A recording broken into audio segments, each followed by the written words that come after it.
I still remember the sound of her laugh echoing through the restaurant, like nothing was wrong, like everything was perfect. We were celebrating her promotion, a small, intimate dinner with close friends, some wine, and a little too much flirting, across the table.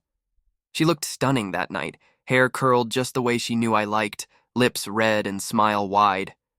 I'd even caught her glancing at her ring more than once, that sparkle in her eye like she was proud to be mine. And then he walked in. Her ex.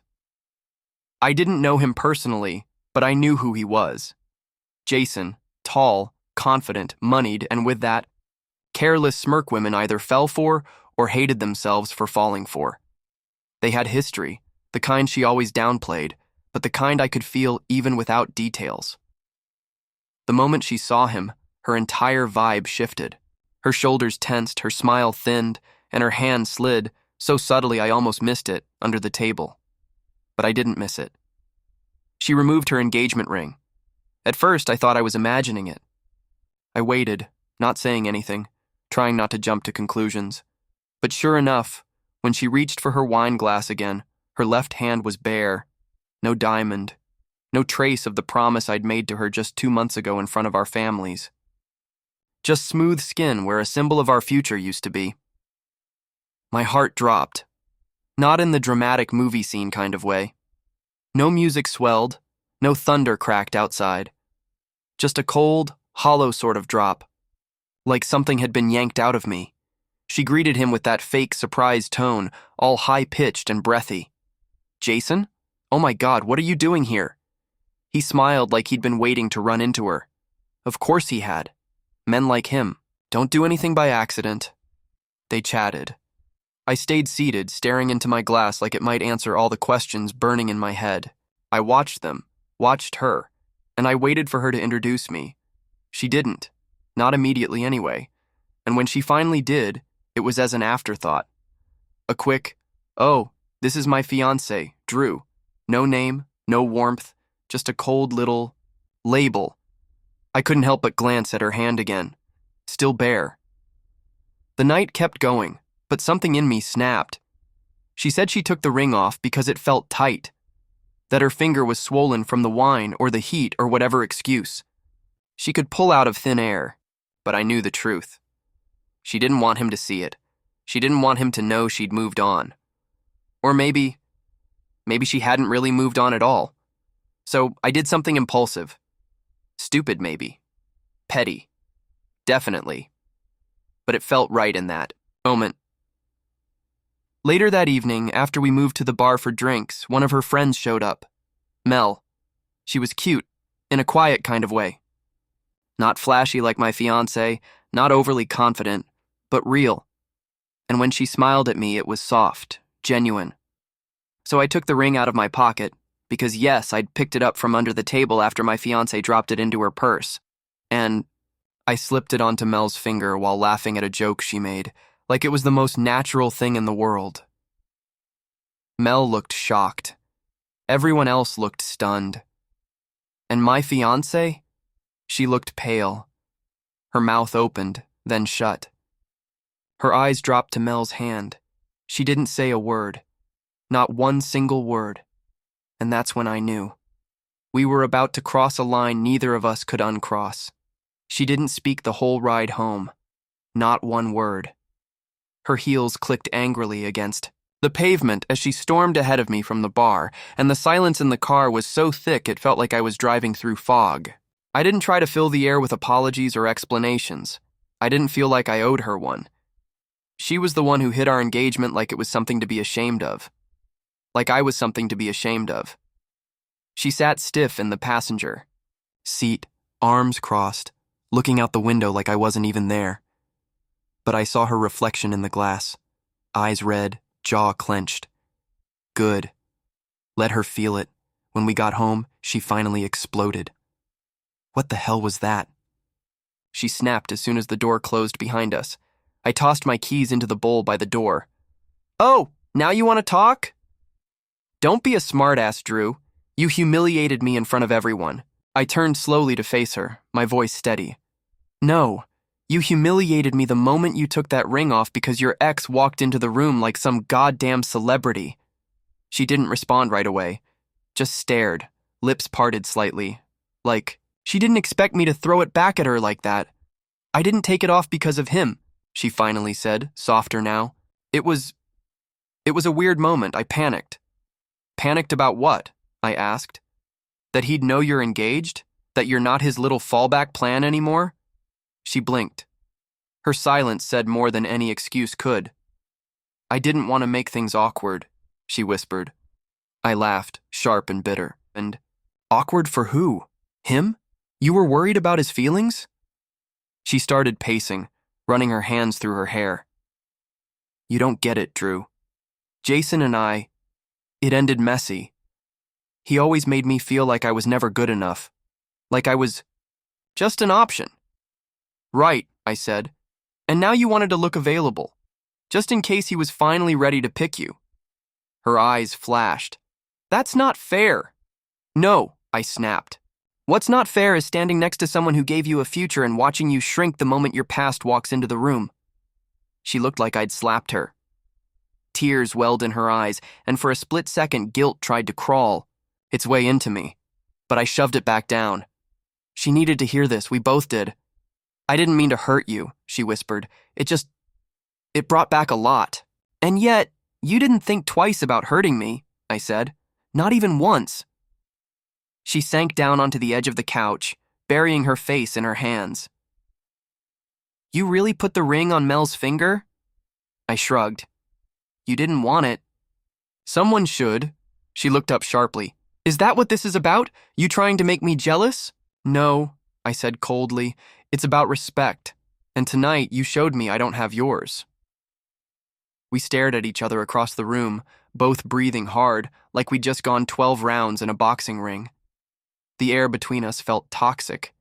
Now, heavy, bitter, and sharp-edged. I need some time, she said suddenly. I nodded slowly. Take all the time you want. I mean, space. Like, not here. I hesitated. Then, fine. She stood and walked toward the bedroom, not looking back. I stayed rooted to the floor, heart pounding, unsure if this was just a fight or the start of the end.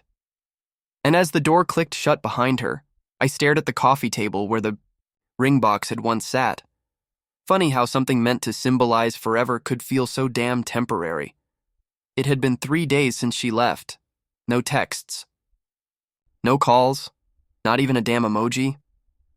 I didn't reach out either, though I checked my phone more times than I cared to admit.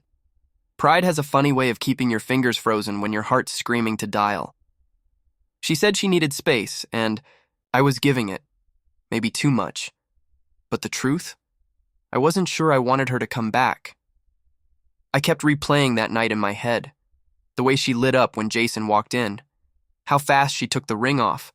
How she didn't even flinch when she introduced me, like I was some afterthought, like I hadn't bent down on one knee 2 months ago and asked her to be mine forever. And Mel. God, Mel had been quiet about the whole thing. She hadn't called either, probably thinking it was some drunken joke. Maybe it was. But in that moment, it didn't feel like a joke. It felt like a message. One that came from a deep, bitter place I didn't even know I had. I sat on the edge of the bed, flipping the ring between my fingers. It looked smaller now, less magical. Like it had lost its shine the second she slid it off so effortlessly. Then, my phone buzzed. Unknown number. I hesitated before answering. Hello? Hey, Drew. It's Mel. Her voice was soft, careful, like she didn't want to step on a landmine. Oh. Hey. Everything okay? Yeah, I've been thinking about the other night. I wasn't sure if I should call, but I felt weird not saying anything. I leaned back against the headboard. Yeah, that was a weird night. She let out a short laugh. You don't say. There was a pause. Neither of us spoke, but it wasn't uncomfortable. Just cautious. I didn't mean to drag you into all that, I said finally. It was petty. I shouldn't have put the ring on you like that.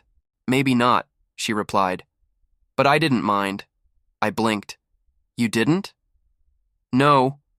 I mean, not in a romantic way or anything, but it felt good. Being seen, I guess.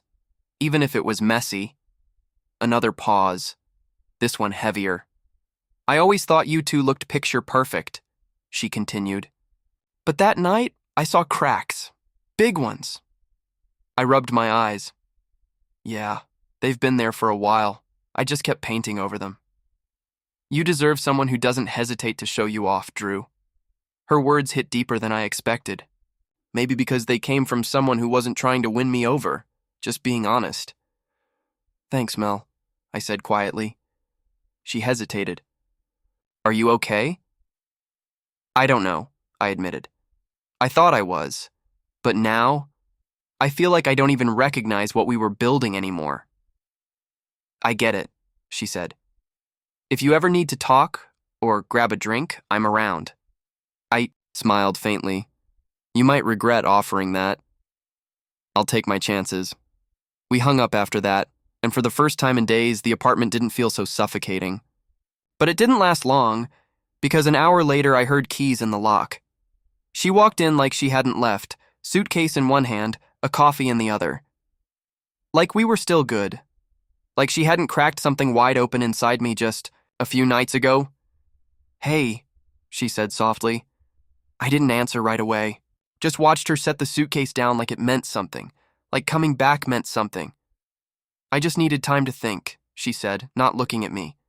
And I think I messed up. Bad. Yeah, I said. You did. She looked up, surprised by how flat my voice was. I want to fix this, she said. I do. I stood slowly, slipping the ring into my pocket. So do I. But I don't know if that means fixing us or fixing me. Her face fell. You don't think we can come back from this? I think we might have already left. She didn't cry. She didn't scream. She just stood there, silent. Like for the first time she realized I meant it. And for the first time, I think I did too. The next morning was colder than usual, but it had nothing to do with the weather. We moved around the apartment like strangers. She made coffee like she always did, using the same mug I'd given her last Christmas. I watched her pour, stir, sip like nothing was different, like 3 nights ago didn't happen. Like the silence between us wasn't screaming. I didn't say anything. Just grabbed my jacket and keys. Where are you going? She asked quietly, barely above a whisper. Out, I replied. No explanation. No softness. Her eyes followed me to the door, and for a second, I thought she might stop me, say something, cry, beg. But she didn't. I ended up at a coffee shop on the other side of town. One we used to go to in the early days, before things got too complicated, too tense. I ordered something I didn't even want and sat by the window, staring at the people walking past, people who didn't have rings in their pockets or betrayal burning holes in their chest. That's when I saw Mel. She didn't notice me at first. She was sitting outside, bundled in a jacket, typing on her laptop with a half-finished muffin next to her. She looked peaceful, honest, unbothered. For some reason, I walked out there. Got room for one more? I asked. She looked up, startled, at first, then smiled. Always. I sat, feeling a strange kind of calm I hadn't felt in weeks. You okay? She asked. I shrugged. No, but I'm not pretending anymore. That's a start. We talked. About everything and nothing. She told me about her job, how she was thinking of moving to a new city. Somewhere smaller, slower. I told her I wasn't sure where I stood anymore. Not with my fiancé, not even with myself. She came back last night, I said. Oh, yeah. And I don't know what to do with that. Mel studied me for a moment. Do you love her? Hated that I hesitated. I loved who I thought she was, I said. But now I don't know if she's ever really been that person, or if I just needed her to be. Mel didn't say anything. She just nodded, and somehow that felt better than 100 pieces of advice. After a while, I walked her to her car. We didn't hug, didn't touch. But as she drove away, something in me shifted, like I'd finally admitted a truth I'd been avoiding for months. When I got home, the apartment was quiet. She was sitting on the couch, legs tucked under her, flipping through old pictures on her phone. I could see the screen, photos of us smiling, laughing, pretending we had it all figured out. "Remember this?" she asked, holding the phone up. To me, I looked. It was a selfie from a trip to Lake Tahoe, right after we got engaged. She was grinning wide, and I had that stupid love-struck expression I didn't think I was capable of anymore. "Yeah," I said. "I remember." She stared at the photo for a moment, then locked her phone and set it aside. I don't know what I was doing that night, Drew. I panicked, yeah, but maybe part of me was still holding on to something else. Not Jason, just a version of me that didn't want to feel owned. My eyes narrowed. "You think that ring means ownership?" "No, not the ring," she said quickly. "The idea of being someone's. I never processed that before. And when I saw Jason, I got scared that maybe I hadn't fully chosen you, that maybe I was still waiting for someone to choose me first." I sat down, arms crossed, unsure how to feel. "And now?" I asked. She looked right at me. "Now, I don't care who chooses me. I just care who shows up. And you did, over and over. And I failed you." I wanted to believe her. I wanted to reach for her, pull her in, and pretend none of this happened. But I couldn't, because something had broken. And love, when cracked the wrong way, doesn't always glue back together. I stood slowly. "I think I need time now." Her lips parted, but she didn't argue.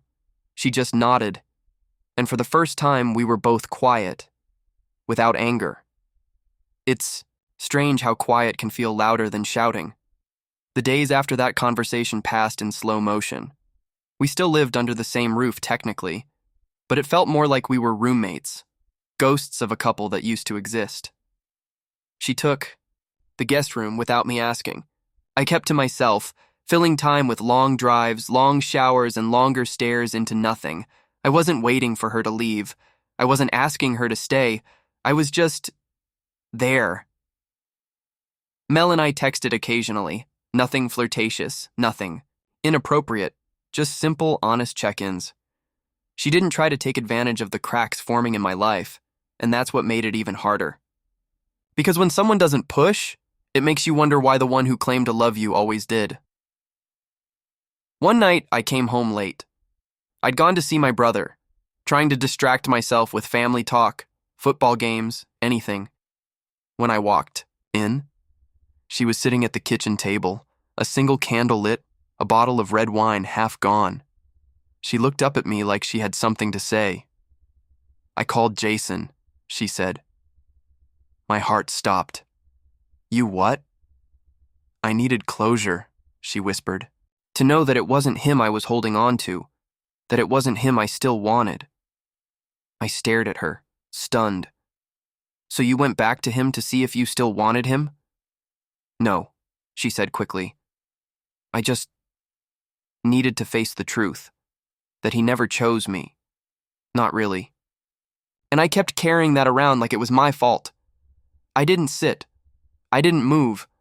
I just kept standing there, tired of being patient, tired of waiting for the next emotional grenade to explode. And what did he say? She smiled bitterly, that I was a good memory but never the forever kind. That I was always the one he liked, until someone else came along. I clenched my jaw. "And you had to talk to him to figure that out, after everything you and I have been through?" She nodded slowly, like she deserved the anger, the disbelief. "Yes, I did. Because I realized I've been sabotaging us this whole time. I've been dragging our relationship through every ghost I never buried." I let out a bitter laugh. "You know what's wild? All this time I was scared you'd leave me, that maybe I wasn't good enough. But you were the one holding a door half open, the entire time. I'm sorry, Drew." I finally sat down, not because I forgave her, but because I was exhausted from standing. I used to think love was about fixing broken people, I said, that if I loved hard enough, it'd patch up all the damage. But all it did was wear me down. She looked like she was about to cry again, but I didn't flinch. Not this time. I talked to Mel, I added. Her face tightened, but she nodded. I figured. She was kind, gentle. She didn't judge me. She didn't ask for anything. And for once, I felt like I could breathe. There was a long silence. You're going to leave me for her, aren't you? She whispered. I shook my head slowly. No, I'm not leaving you for anyone. I'm leaving you for me. That hit harder than yelling ever could. I stood up again, pulled the ring from my pocket. The same ring I had carried for days, unsure of what to do with it. I placed it on the table between us. This isn't yours anymore, I said. She didn't touch it, didn't even look at it, just sat there, tears falling silently. I turned and walked to the bedroom, packed a small bag, nothing major, just the basics. As I zipped it shut, I realized something. Leaving didn't feel like running away anymore. It felt like freedom. It's strange how quiet can feel louder than shouting. The days after that conversation passed in slow motion. We still lived under the same roof, technically, but it felt more like we were roommates, ghosts of a couple that used to exist. She took the guest room without me asking. I kept to myself, filling time with long drives, long showers, and longer stares. Into nothing. I wasn't waiting for her to leave. I wasn't asking her to stay. I was just there. Mel and I texted occasionally. Nothing flirtatious, nothing inappropriate. Just simple, honest check-ins. She didn't try to take advantage of the cracks forming in my life, and that's what made it even harder. Because when someone doesn't push, it makes you wonder why the one who claimed to love you always did. One night, I came home late. I'd gone to see my brother, trying to distract myself with family talk, football games, anything. When I walked in, she was sitting at the kitchen table, a single candle lit, a bottle of red wine half gone. She looked up at me like she had something to say. I called Jason, she said. My heart stopped. You what? I needed closure, she whispered, to know that it wasn't him I was holding on to, that it wasn't him I still wanted. I stared at her, stunned. So you went back to him to see if you still wanted him? No, she said quickly. I just needed to face the truth, that he never chose me. Not really, and I kept carrying that around like it was my fault. I didn't sit. I didn't move. I just kept standing there, tired of being patient, tired of waiting for the next emotional grenade to explode. And what did he say? She smiled bitterly. That I was a good memory, but never the forever kind. That I was always the one he liked, until someone else came along. I clenched my jaw. And you had to talk to him to figure that out? After everything you and I have been through? She nodded slowly, like she deserved the anger, the disbelief. Yes, I did. Because I realized I've been sabotaging us this whole time. I've been dragging our relationship through every ghost I never buried. I let out a bitter laugh. You know what's wild? All this time, I was scared you'd leave me. That maybe I wasn't good enough. But you were the one holding a door, half open the entire time. I'm sorry, Drew. I finally sat down, not because I forgave her, but because I was exhausted from standing. I used to think love was about fixing broken people, I said. That if I loved hard enough, it'd patch up all the damage, but all it did was wear me down. She looked like she was about to cry again, but I didn't flinch. Not this time. I talked to Mel, I added. Her face tightened, but she nodded. I figured. She was kind, gentle. She didn't judge me. She didn't ask for anything. And for once I felt like I could breathe. There was a long silence. You're going to leave me for her, aren't you? She whispered. I shook my head slowly. No, I'm not leaving you for anyone. I'm leaving you for me. That hit harder than yelling ever could. I stood up again, pulled the ring from my pocket. The same ring I had carried for days, unsure of what to do with it. I placed it on the table between us. "This isn't yours anymore," I said. She didn't touch it, didn't even look at it, just sat there, tears falling silently. I turned and walked to the bedroom, packed a small bag, nothing major, just the basics. As I zipped it shut, I realized something. Leaving didn't feel like running away anymore. It felt like freedom. I moved out that night. No shouting, no final kiss, no dramatic farewell. Just quiet steps, a packed duffel, and the sound of a front door closing on the life I thought I was building. I didn't even go far, just a short-term rental across town. A tiny studio with creaky floors, no Wi-Fi, and a bed that felt like a glorified couch. But it was mine. And more than that, it was peaceful. The first few days, I didn't do much. I ate takeout, stared at ceilings, walked around the block, like I was searching for pieces of myself in the streetlights. And strangely, I felt okay. Not good, not healed, but okay. I didn't hear from her, not once. Maybe she was finally giving me the space I should have demanded a long time ago. Or maybe she just knew this time I wasn't bluffing. Then Mel texted me. "Still breathing?" I smiled. Barely. But yeah. "Want to grab coffee?" No expectations. No drama, just caffeine. I said yes before my mind could overthink it. We met at the same cafe where we'd last talked. She was already there, curled into a chair with that same old muffin on the table, half-eaten, like she never really committed to carbs but couldn't say no to the first bite. "Look at you," she said, eyes scanning me. "You look lighter." "Homeless," I corrected. "But thanks," she laughed. It wasn't loud or flirtatious. It was genuine. God, I hadn't heard that sound in months. We talked again. About nothing, mostly. Work, shows, pet peeves. I told her about the broken heater in my new place. She offered me a space heater and a sarcastic, "You're welcome to crash on my couch, but no funny business." "I'm not in the mood for funny business," I said. "I don't even know if I believe in any kind of business anymore." Mel nodded. "You will, eventually." It felt like she wasn't just talking about love. After coffee, I walked her to her car again. This time she hugged me. Quick, firm, platonic, but warm. "I'm glad you're doing better," she said softly. I smiled. I didn't say I was, but I'm getting there.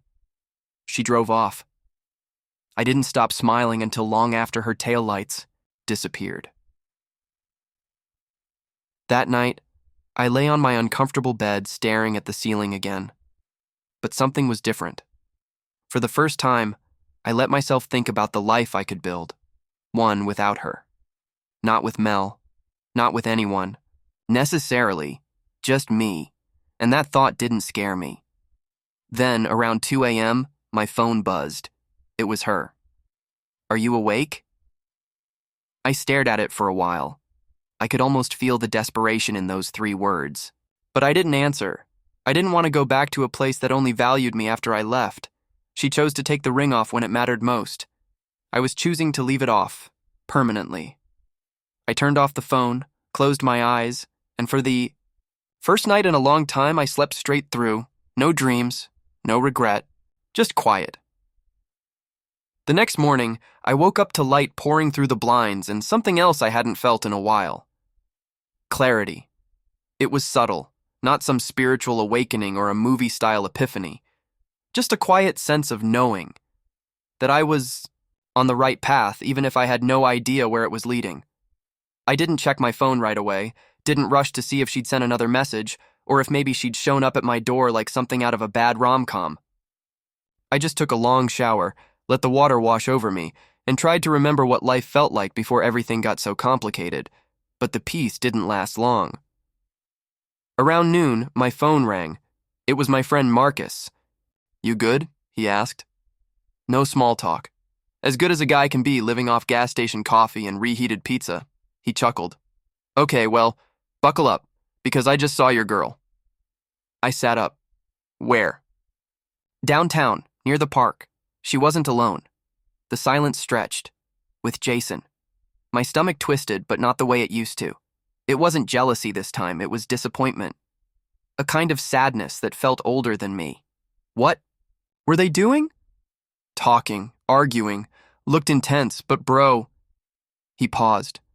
She looked wrecked, like she hadn't slept in days. I sighed. Maybe she hasn't. You okay? I don't know, I said. Part of me doesn't care anymore. The other part still hates that I care even a little. Marcus was quiet for a second. You need anything? Yeah, I said.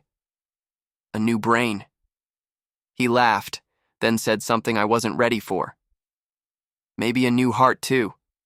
After we hung up, I sat there for a long time, staring at the blank wall in my studio like it had answers. I didn't feel angry. I didn't feel betrayed. Not in the way I used to. It felt like something else now. Like pity. She still hadn't figured it out, still chasing the same ghosts, even while claiming she was done with them. Still looking for validation from the same man who once made her feel small. And maybe that's what hurt most, knowing I was never really the problem. Just the safe place she used to hide between her storms. That night, I went for a walk. No destination. Just my hands in my pockets, hoodie up, headphones in. The city felt colder now, but it helped. The chill reminded me I was alive, present, here. I ended up passing the same cafe again. And like fate was playing some quiet game, Mel was there. Alone this time. No laptop, just a cup in her hands and a distant look in her eyes. She noticed me and smiled. Not surprised, not overly excited, just calm. Hey you, she said. Hey. I slid into the chair across from her, and for a second we just looked at each other. Rough day? She asked. More like a rough year disguised as an engagement. She smirked. That's one way to put it. I watched her for a moment, the way her hair moved slightly in the breeze, the way her fingers wrapped around her cup like it was the only warmth in the world. And I wondered, what if this was it? Not the rebound, not the temporary distraction, but the quiet, unexpected chapter I hadn't seen coming. I heard she was with him today, I said. Mel didn't flinch. And I didn't feel. Broken this time? She nodded. That's growth. I leaned back in my chair. You know what scares me? What? I don't think I miss her anymore. I think I just miss the idea of who she could have been. Mel looked at me with something in her eyes I couldn't quite place. Maybe understanding. Maybe something more. She wasn't her best self with you, she said softly. But maybe that's not your fault. Maybe she just never was. I nodded slowly, and then, before I could talk myself out of it, I asked, Do you want to go out? Sometime? Mel raised an eyebrow. Like a date? Yeah. Like a real one. Not a ring joke or a trauma dump. She smiled. Okay. But only if I get to pick the place. Deal. We sat in silence after that. Not awkward, just peaceful. Maybe the kind of peace I'd been looking for all along. 2 weeks later, I stood in front of the mirror, adjusting a collar I didn't even need to fix. Mel had picked a place downtown for our first official date, one of those hidden little bistros that didn't look like much from the outside, but had candlelit tables, real chefs, and a jazz playlist that made you forget what year it was. I was nervous. Not the sweaty palm, don't screw this up kind of nervous. Just uncertain. Because for the first time in a long time, this wasn't about repairing something broken. It wasn't about proving I was enough for someone who didn't know what she wanted. This was something new. I got to the restaurant early. She was already there, sitting by the window, her hair down, eyes soft. She looked like peace dressed in denim. You clean up well, she said as I sat down. You say that like I don't usually. She grinned. You didn't exactly scream stable adult the first time I saw you. Fair, I laughed. The waiter came, took our orders, left us with 2 glasses of red and an energy that didn't need filling. We talked about small things at first, our weeks, movies, music. Then slowly, the conversation deepened, like we both knew there was something more under the surface, waiting. I used to think love meant holding on no matter what, I said. That if someone was slipping, you had to grab tighter. Mel nodded, listening. But now, I think sometimes love means letting go. Not to give up, but to give both people the chance to grow into who they're supposed to be. She leaned forward slightly. Do you feel lighter now? I looked her in the eye. Yeah, I do. She smiled. Good. We clinked glasses. The meal was good. The company, better. And when we walked out into the cool night, she didn't reach for my hand, and I didn't reach for hers. Not because we didn't want to, but because we didn't need to prove anything. When we reached her car, she turned to me. You know, I never thought I'd be the person someone ran to after a broken engagement.